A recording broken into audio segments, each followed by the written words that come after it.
This is an example setup of Aerogen on the dry side of the humidifier for EMS use. Please consult individual manufacturer's instructions for use, as setups may vary.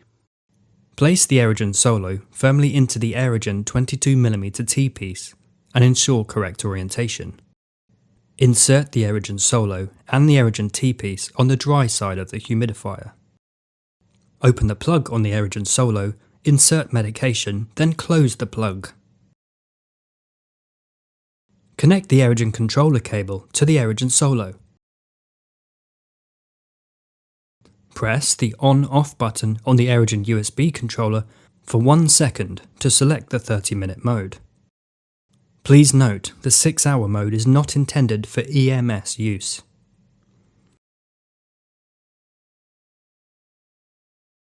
Visually check that aerosol is being produced. For further help, please visit us at aerogen.com.